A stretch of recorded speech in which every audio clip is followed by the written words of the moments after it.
mga digals. Welcome back sa ating YouTube channel! Ayan. So, meron tayong bagong kliyente. Siya ay nagbabayin sale. Dito lang sa unana shop natin. So, parang bandang Taal na. Ito yung kanyang dinala sa atin. Oh. Hindi ko alam kung sa anong clearance to or pangsakyan. Basta ito dinala niya. So, ang gagawin niya, pinapagawin sa akin is gawin ko daw siyang red. So, sinadjust ko, gamitin na lang is 3M. Kasi si 3M, madaling pasunurin. Kaso, be careful lang kayo sa pagbabata kay 3M at sa pag-hit ka. So, ipapakita ko ngayon sa inyo kung ano ang tamang technique kay 3M. So, ito, curve yan. Di ba? Mga decals, yan. So, saktong-sakto to para sa inyo mga decals. So, 3M magagamit natin, pula. So, ito mga decals. So, napaka-importante, tapusin nyo ang video na ito mga decals. Hanggang dulo, tapusin nyo. Pero, huwag nyo skip ang ads. Yan. Punta kayo favor lang. Support nyo na sa akin. So, napaka-importante kasi kay 3M, may tamang approach, may tamang technique na ginagawa. Hindi siya katulad kay Bertac na batak na tayo ng batak sa ibang brand. Si 3M kasi mayroong tamang technique na ginagawa. Once na hindi mo siya malakas sa blower, hindi binabatak ng masyado. So, papakita ko sa video na to kung ano yung sinasabi ko, pamamaraan o technique na may ibibigay sa inyo. Kung mayroon kayong matutunan, kunin nyo mga decals. Wala tayong issue doon. Ngayon, kung mayroon kayong may suggest, comment nyo sa baba at pakikinggan ko yan. Sa susunod na vlog, gagawin natin. So, tara, simulan na natin. Let's go! Mga decals, yung nagawa namin agad yan. Kanina kasi lumat lang yung cellphone kaya hindi ko siya nagawa. Okay, yan. Sa mga curve, wala tayong problema. Yan, napakaganda. Ang cut na natin ito is dito sa loob. Para daw wala talaga makita ang blue. So, ito yung sinasabi ko sa inyo mga decals. Kung nakikita nyo, pag nasusobrahan ng batak, para naitim, hindi na siya red, para umiitim siya. Oh. Yun yung iwasan nyo kay 3M. So, tara na. Okay, so, meron tayong 3M na materials. Siya ay 610 series na 3M. Okay, so kailangan natin ng tubig na may konting shampoo. Kay Bertac, hindi tayo gumagamit ng tubig kasi nga bubble spray. Si 3M kasi, once na bumikit ito, asahan mo na, mahihirapan ka na baklasin. Pamiyado, magkakaroon ng problema sa sticker. Okay, so let's get started. Tayo lang, pag 3M ginagamit ko, binabasa ko talaga si mga decals. Kasi, napakakabit talaga niya.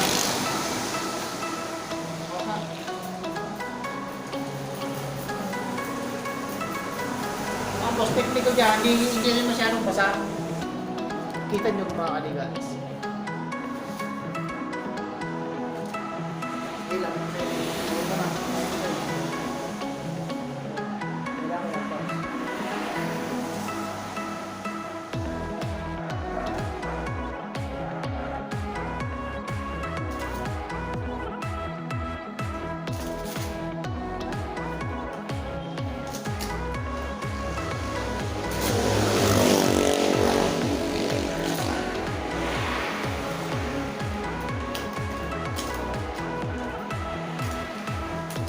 Sinasabi ko mga ligal, ang pagkulang tubig, napakahirap. Ayan.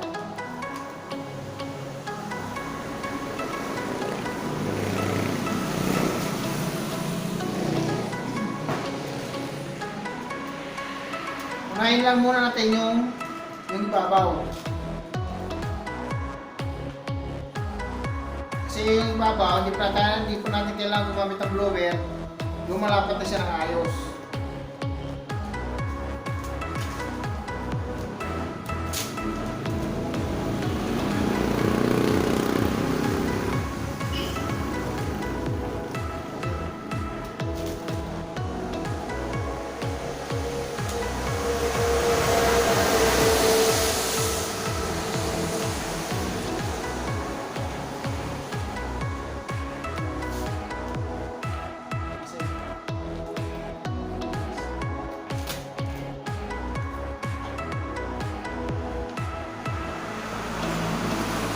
Okay? So, yeah. Pag ibabaw, okay lang yan. Una, ipanghuli nyo yung mga tabi kasi doon tayo magkakaroon ng konting technique na gagawin mamaya. So, ang ginagawa ko mga decals, pag sa mga bandang curve, inaalis ko na agad tubig, pinatutuyo ko na agad.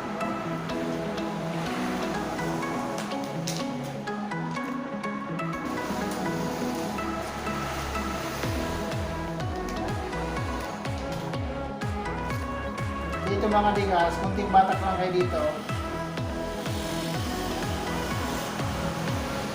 Tapos, ilagay nyo na agad sa ilalim yung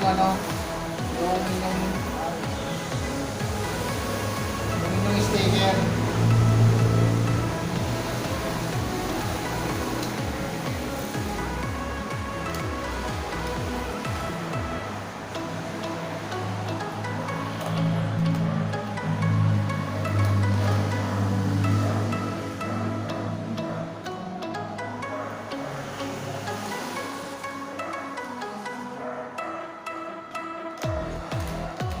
Napaka-komplikado mga kadikals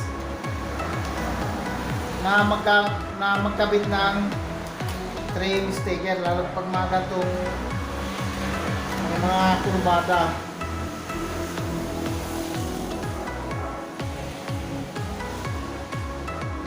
Pag mga gantong kurbada mga kadikals, make sure nyo na na tuyo yung area kasi nga pag masaya, naangat talaga yan.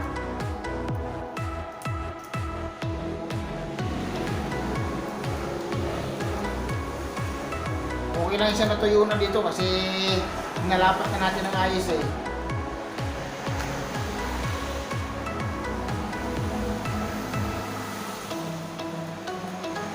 Tapos, ang technique natin dito, puputol-putulin lang agad natin.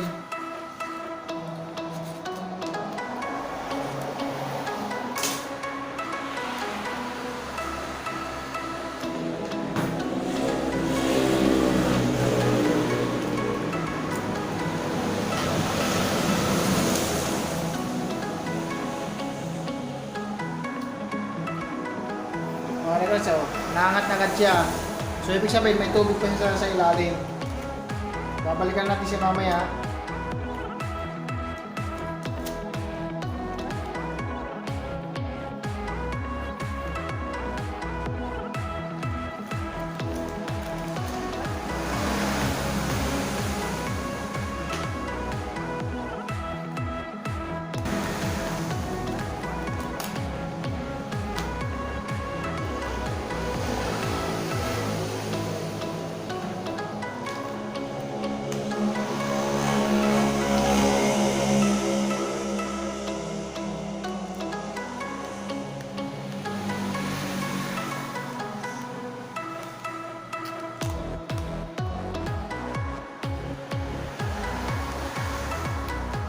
Napaka-importante ito mga kadigas na yung kasama ay marunong sa galawan ng paggawa. Kasi kung hindi marunong, magkakandalitsi-litsi ang paggagawa niya. Maiyang ka pa. Kailangan alam niya kung ano yung dapat isunod ng galaw pag tayo nagagawa niya.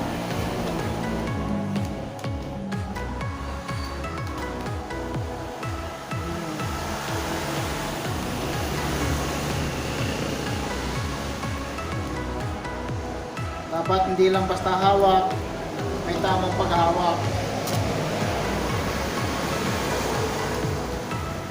Kung nahawak kayo, ilapat nyo lang ng ganyan.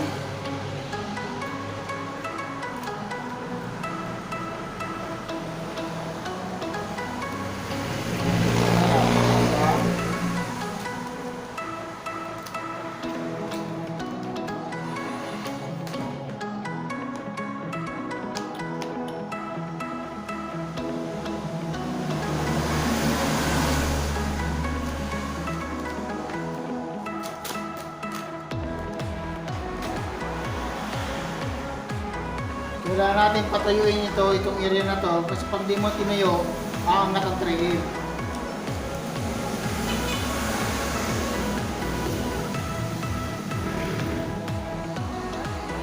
Para naman mapalapat siya,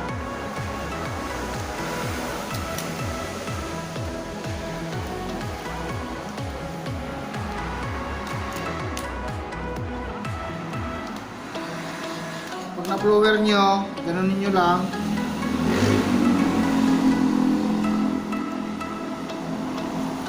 Yan. Pag yan umangat, ibig sabihin yan, basa pa ilalim yan. Yan o. Diba? Hindi mo mapapalapat ng IC3M once nabasa pa ang ilalim yan. Kaya napaka-importante tuyo ang ilalim. Yan. Pag ganyan, blower nyo lang para lang umano ng ayos, dinilapat nyo sa tamang paglalagyan. Yan.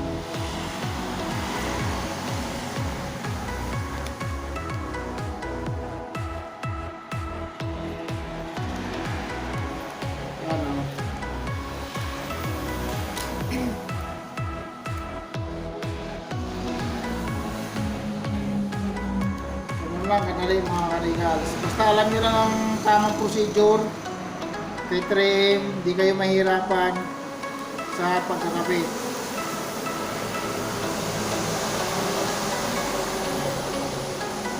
Wala nito mga karigals ha, itong part na to. Blower ko, ihilain nyo na ng konti, ilalapat nyo sa area, then ano nyo ng kamay, kung saan naman siya sumusunod, kung saan mo siya gustong pasunurin. Tapos wag mo nang pilitin, gawa ka ulit ng panibagong yan.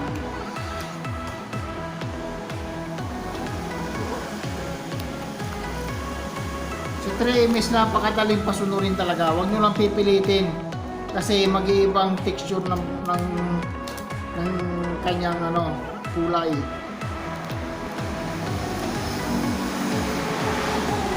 Diba? Tapos yan. Gagawin nyo dito, kakat nyo to para mailapat nyo ng ayos. Huwag yung sagad na sagad kasi meron tayong iniingatan dyan na blower konti, then hila ng konti, ganyan. Yan. Diba? Tapos putol dito. Tubig dito.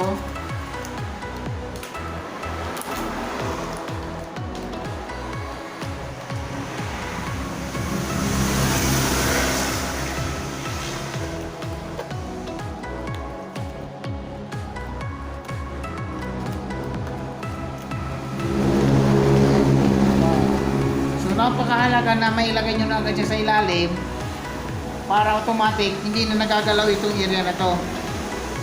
Automatic, ilagay nyo na, ipitin nyo na, isecure nyo na para kahit gawa kayo ng gawa sa ibang area, hindi na magagalaw itong napakaganda nating gawa. Yan.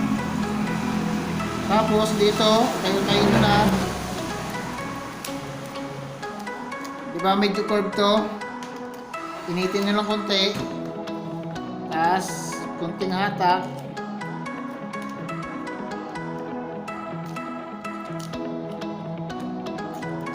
Yan napakadali. Tapos ganun din dito mga karigals. Medyo may sayang lang tayo dito sa 3M pero okay lang. Hindi kasi maaaring wala tayong palabis dito. Ayan, tapos sa ganito namang mga tabihan, napakadali mo nang iayon si 3M pag mga ganitong tabihan ang pinag-uusapan.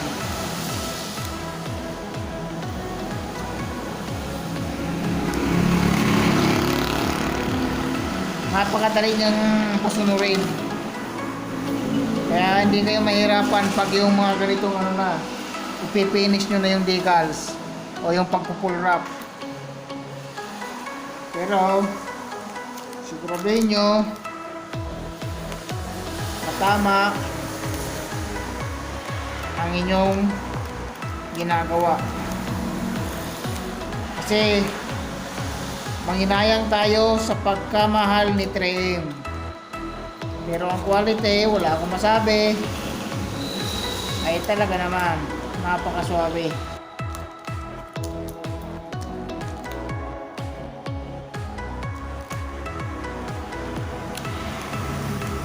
Dito naman sa mga tabihan, kahit hindi na kayo gumamit ng blower, okay lang kasi madali nang pasunurin itong si trim pag mga ganitong area.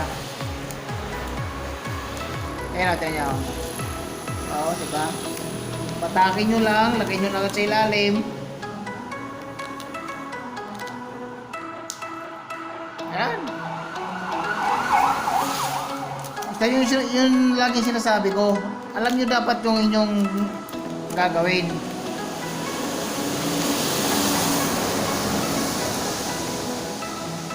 Okay, tapos may konting bubbles dito. Ang gagawin nyo dyan, tusukin nyo lang. Kasi mahirapan na tayo umangat yan eh. Kasi kumapit na si trim dyan. Yan. Kung nakikita nyo siya habang tinutusok at pinisil mo, nawawala yung hangin. Okay, huwag kayong mag-alala kung may mga makikita kayong bubbles, normal lang po yan.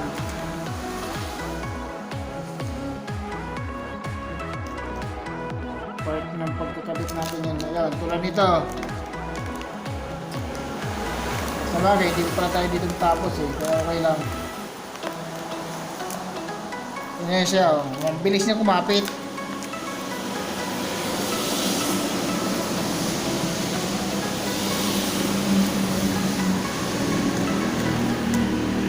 Tutuloy na natin.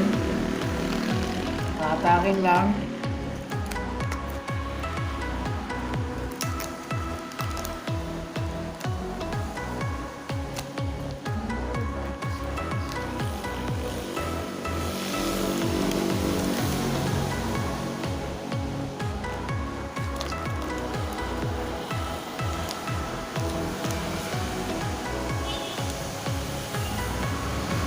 So, meron bubbles, tusukin lang natin. Yan, alis.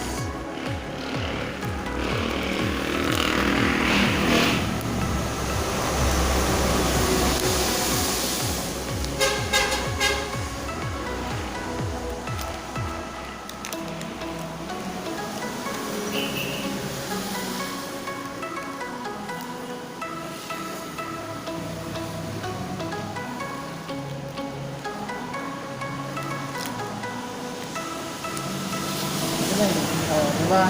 Hindi agad siya nakakapit kasi basa pa. So, ang gawin nyo, tuyuin nyo muna yung ilalim para maikapit nyo ng ayos. Ganun kasi ang ano ni trim. Pag basa pa yung pagkakapitan niya, kahit anong hila nyo dyan, babalik at babalik talaga siya. Kaya napaka-importanting tuyuin nyo na agad yung ano, yung ilalim ng pagkakapitan.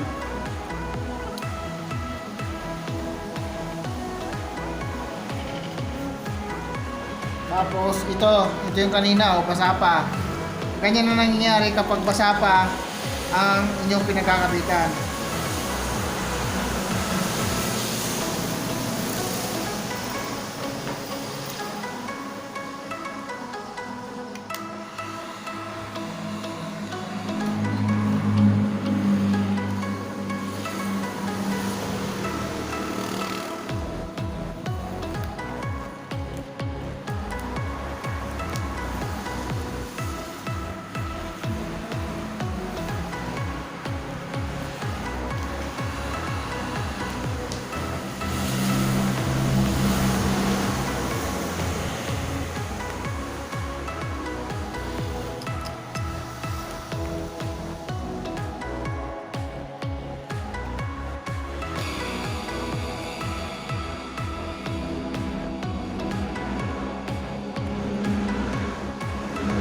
Wala talaga tayong choice dito sa curve na to. Ito na. Yan. Mangingitim siya kapag sobrang ng patak yung trim natin. Wala tayong magagawa. Yan talaga lumabas sa hula.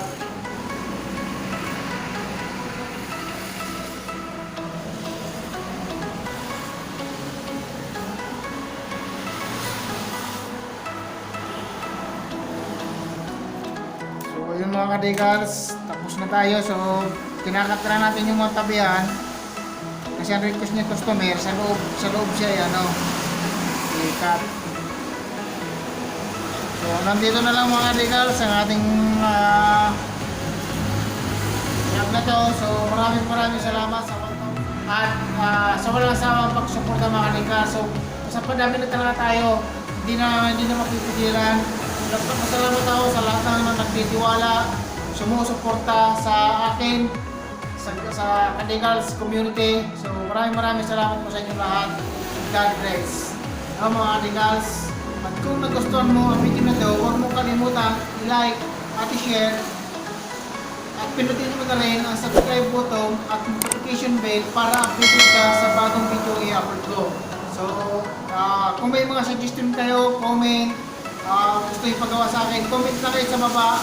Aside na rin kayo sa Kadigals community sa Facebook page. So, ilalagay din natin ang link sa baba. At supportan nyo sa Facebook, Michael Moscoso, follow pala. At ang aming Instagram ang aming shop sa Instagram, Graphico Decals and Printing Shop. So maraming salamat po sa inyong lahat. God bless.